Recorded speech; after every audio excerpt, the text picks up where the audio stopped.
RDO Srinivas Rao ने हुक्काम को हिदायत दी है कि वो हल्के तांडूर में रेत की गैर कानूनी मुंतकिली को रोकने के लिए मुसल्लह इक़दाम करें।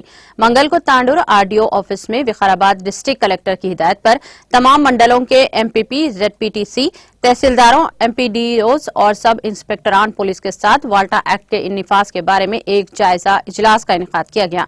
इस मौके पर आरडीओ श्रीनिवास राव ने कहा कि जिले कलेक्टर के अहकामात के मुताबिक तांडूर में वाल्टा एक्ट को लागू करने में सभी को ताउन करना चाहिए। बगैर इजाजत रेत मुंतकिल करने पर सख्त कार्रवाई की जाएगी। उन्होंने कहा कि खिलाफ ज़ाब्ते रेत की नकलो हमल के खिलाफ कार्रवाई की जाएगी। अगर कोई रेत मुंतकिल करना चाहता है तो वो आपकी खिदमत या मुकामी तहसीलदार के दफातर में दरख्वास्त दें। उन्होंने वाज़ेह किया कि मंडलों और म्युनिसिपल में रेत को मुंतकिल करने के लिए एक ट्रैक्टर की कीमत 600 अदा करने होंगे।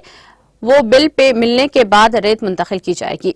वो बगैर वे बिल के चलने वाली ट्रैक्टर, लारियों और दीगर गाड़ियों को जब्त कर दिया जाना चाहिए। इसके साथ ही पुलिस इन इलाकों में गश्त को तेज करना चाहती है जहां गैर कानूनी रेत की नकलो हमल हो रही है। अगर कोई बगैर इजाजत रेत मुंतकिल करेगा तो अफसरान सख्त कार्रवाई करेंगे।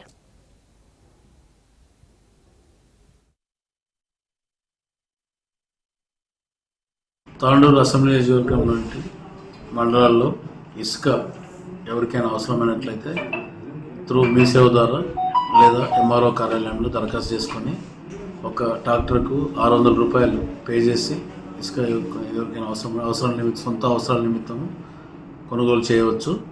కానీ ఎలాంటి అక్రమ ఇసుక రవాణా కానీ అక్రమంగా ఇల్లీగల్గా ఇసుక ట్రాన్స్పోర్ట్ కానీ జరిగినట్లయితే చట్టరీత్యా కఠిన చర్యలు తీసుకోవడం జరుగుతుంది. కనుక తాండూరు నియోజకవర్గ ప్రజల విజ్ఞప్తి ఏంటంటే మీ అవసర నిమిత్తం ఎలాంటి ఇసుక అయినా కూడా మీరు తహసీల్దార్ కార్యాలయం దానికి సంబంధించి తహసీల్దార్ కార్యాలయంలో దరఖాస్తు చేసుకొని ఈ ఇసుకకు మీరు వినియోగించుకోగలని కోరుతున్నాను.